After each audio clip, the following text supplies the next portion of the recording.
All right, I found this woman giving advice on what it means to her if a man touches her just platonically, just innocently on a first date. Let's listen.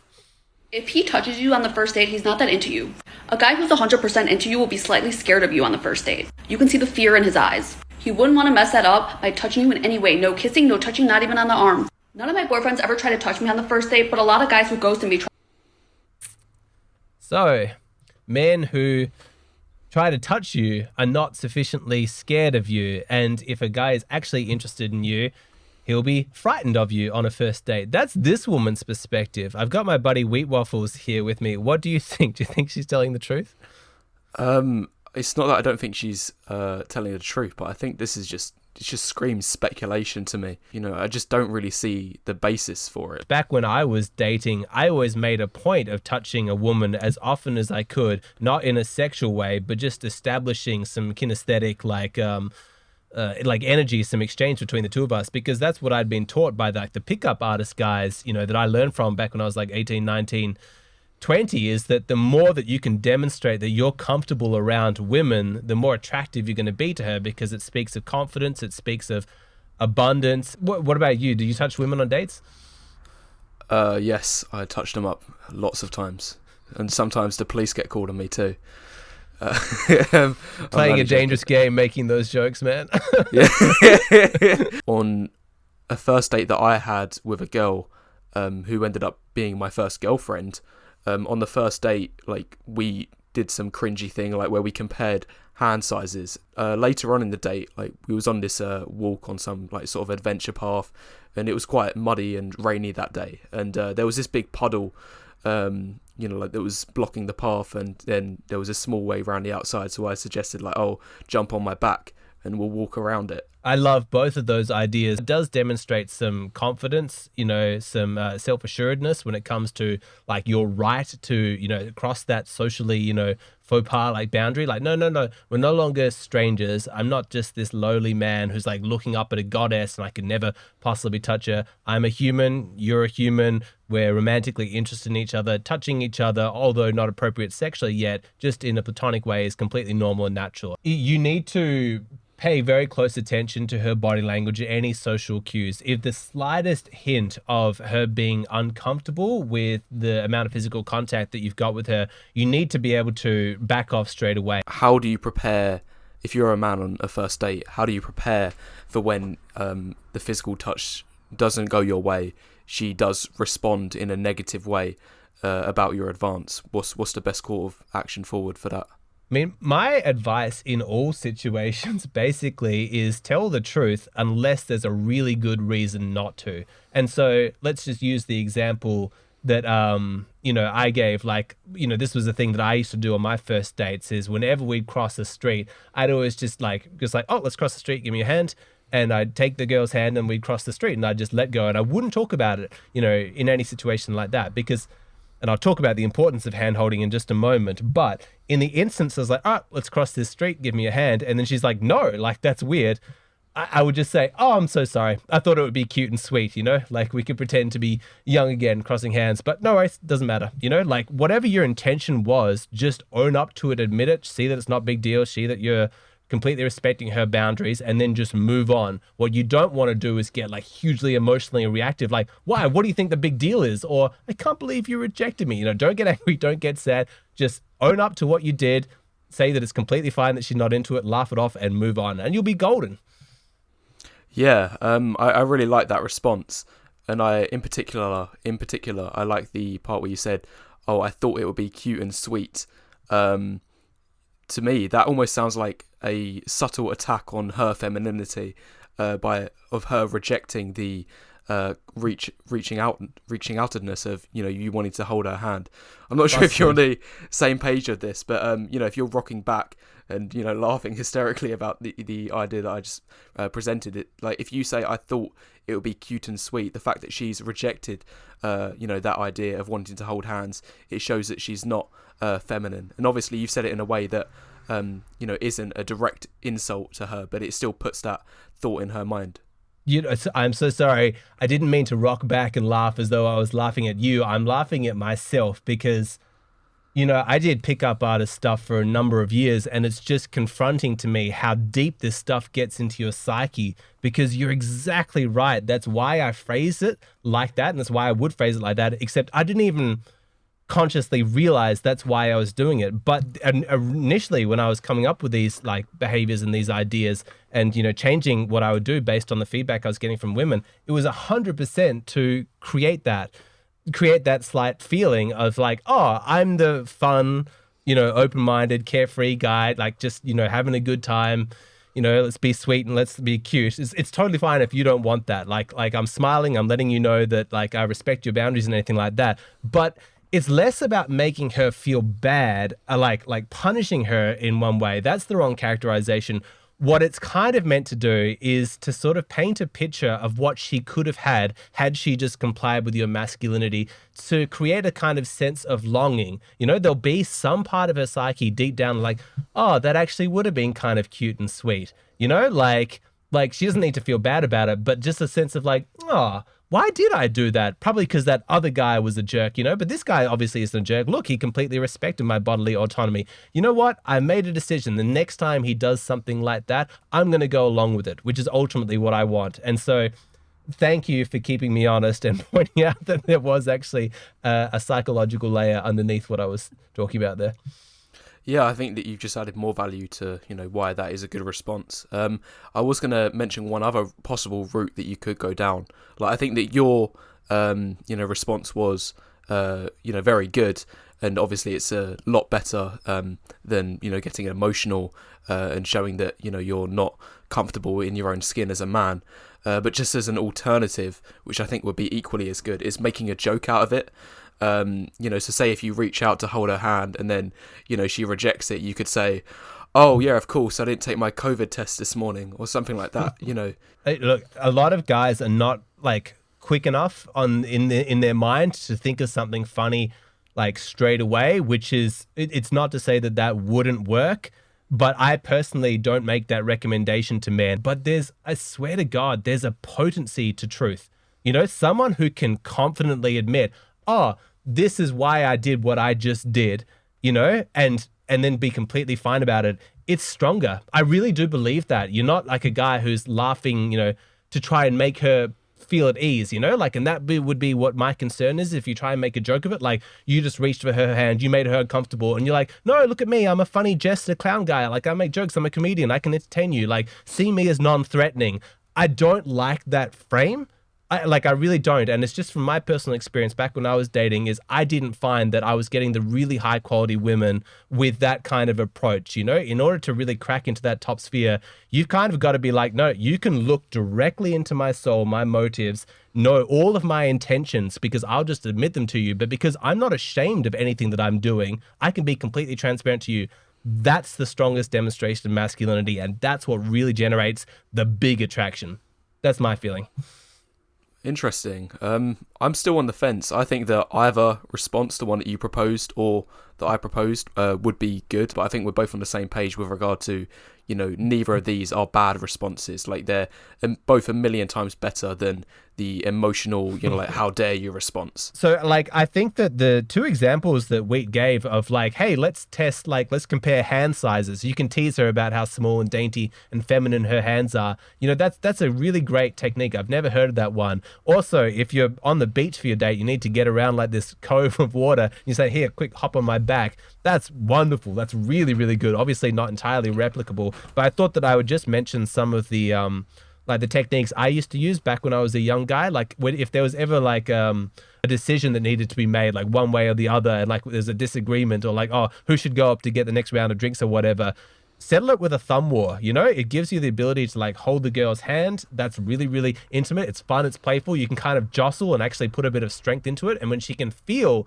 anytime like your masculinity coming through, even if it's a fun, stupid little game like a thumb war, it's going to be generating that attraction. I also found it incredibly effective to whisper in women's ears. If you're ever in a loud place, like you're at a bar, a restaurant that's really noisy, definitely a nightclub, take every opportunity you can to be like, she wouldn't be able to hear me unless I got close. And so you come up close to her and whisper into her ear. it's technically a platonic thing to do. There's nothing overtly sexual about it, but the ear is definitely one of those zones that can get somebody kind of going on. And so if you've done some of the preliminary touching stuff and you're working your way up to a kiss, definitely I would recommend starting to whisper in her ear at a time when it's appropriate. And if you want to go even further, like potentially putting your arm on like the small of her back, it's really useful to take advantage of any situation when you're moving through like a crowded place. Like if you're at the theater or a sports game or a concert or something like that, and you need to sort of navigate this way, that way, just take that masculine role, be like, all right, we're going this way. And you can just very gently just sort of guide her with your hand this way. There's something incredibly powerful about that dynamic of the man sort of leading the woman. And it's not like you're being a patriarch dictator controller saying you will obey me. It's sweet, it's nice, it's gentlemanly, and it's not overtly sexual, even though because it's touching, it will ultimately assist you leading up to that transition. Yeah, I thought those were all very good examples, and this is probably going to provide brilliant value to anyone who's watching, because these are actionable things that you can do. Ironically, I actually think that the final boundary that you need to kind of cross and feel comfortable with before you kiss is not even like a physical one. So there's something that I would always make sure that you're able to do with a woman before you'd go for the kiss. Just a basic kind of test. Do you have anything like that, like Wheat, or do you have like a theory as to what I might be talking about? Yes. I know exactly what you're talking about. I call it like the eye test. I don't know if there's an official name for...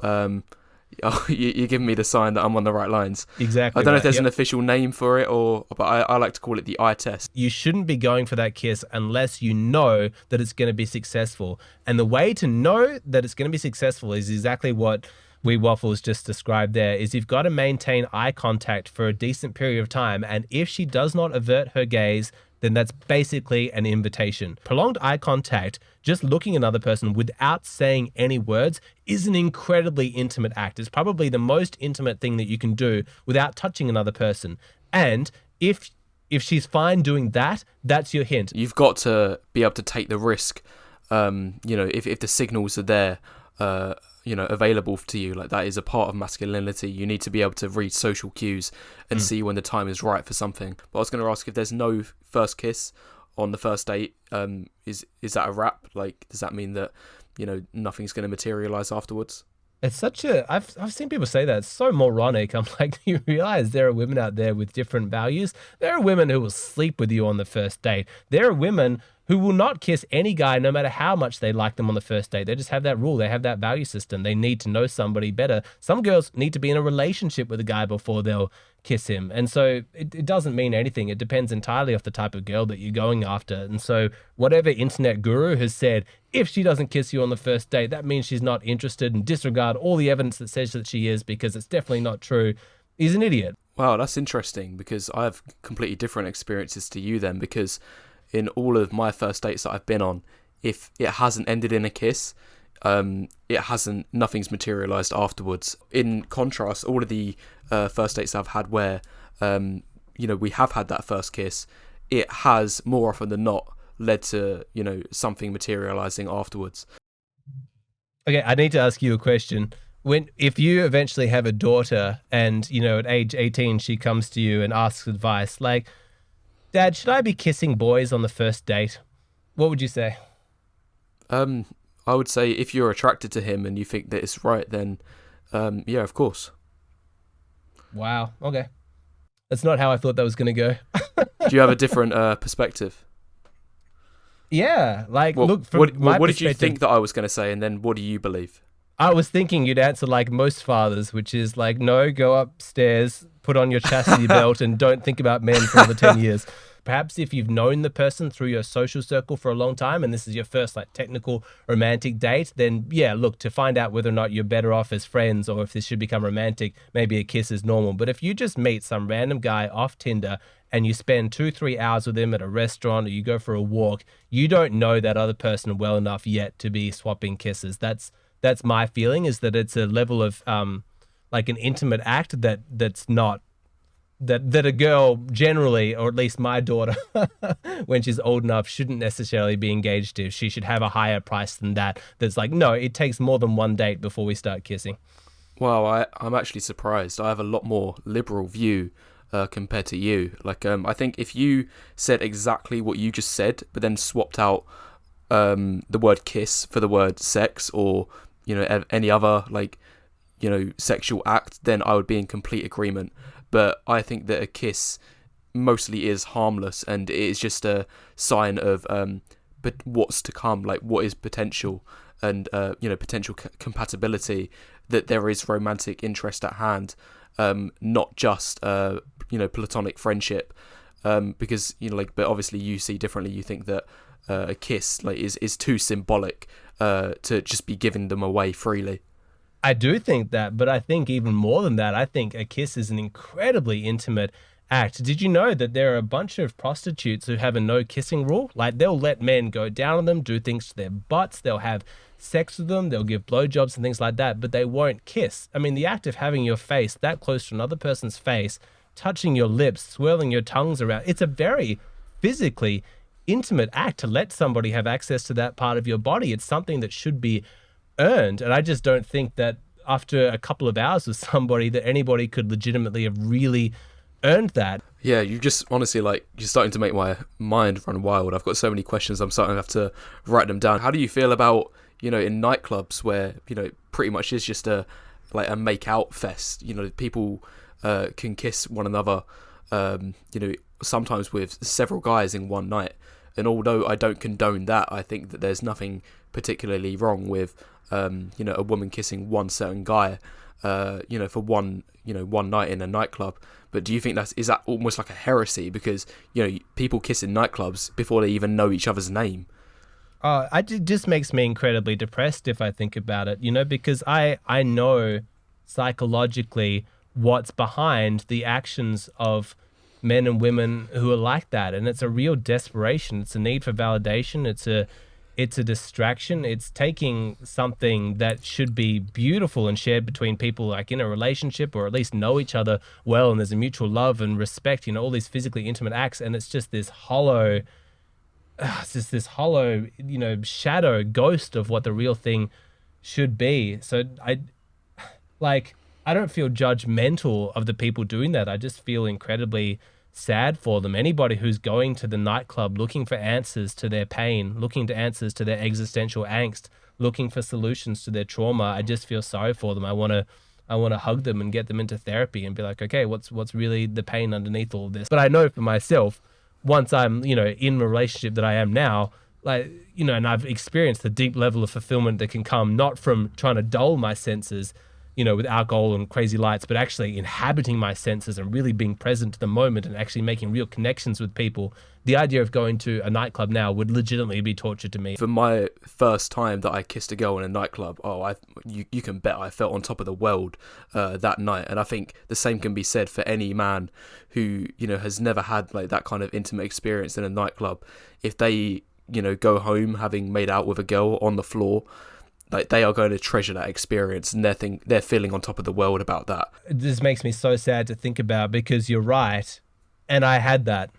I had that feeling that you just described, but really, it shouldn't have meant that much to me. I honestly think that had I had a more genuinely emotionally fulfilling beginning to my life, where I was absolutely certain, because of the love that I was receiving growing up, that I was valuable, that I was loved, that I was a worthwhile person, and that I'd gotten positive feedback from people socially as well, from my peers, men and women alike, men who wanted to be friends with me, women who wanted to be girlfriends with me. Had that been my upbringing, then a random girl who barely knows me, who's inebriated, who likes my dance moves, and so gives her body to me out of her own kind of desperate act, I'm embarrassed to think back on how much that meant to me in terms of validation now, how little somebody actually offered me there, and yet I felt on top of the world that night, and I just cringe to think that I existed in a place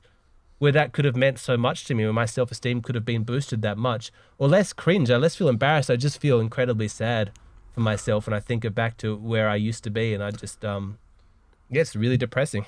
I think if men think rationally about making out with girls in nightclubs, they can see eye to eye with what you're saying a little bit more. But I think a lot of men are often blue-pilled when they come to making out with girls in clubs. They think that it is special, that it is unique, and they're going to treasure that experience. That's my point, is you have to be really low in your own self-estimation for that to mean anything to you. Speaking from where I am now, with no false humility, because who the hell wants that? You don't want me guys to lie to you. But as someone who has very high self-esteem and who has a very high opinion of myself, if some random drunk girl was like, "You're so cool, I want to make out with you," gross. Oh my gosh, I can't. If that experience of making out with her now meant anything to me, it would be such an indictment on the legitimacy of my self-esteem. I would find that kind of experience almost offensive. I'm like, no, do you know the kind of actual depth of connection and quality of character that I need from another person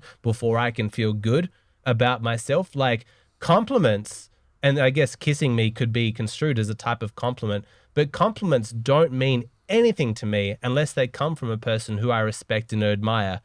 That's how it is now. But back when I was really insecure and didn't know who I was, then the compliment from anybody would mean a lot to me. But ideally, this is why hopefully people go to clubs less and less as they get older. As you grow into the person that you're meant to be and you're becoming a high quality man, then you should not settle for ego boosts that are cheap and, meaningless. They should not mean anything to you. Your standards should just be getting higher and higher and higher. Yeah. I think we're mostly on the same page about this now that we've, been able to elaborate, both of our opinions on how we feel about this subject.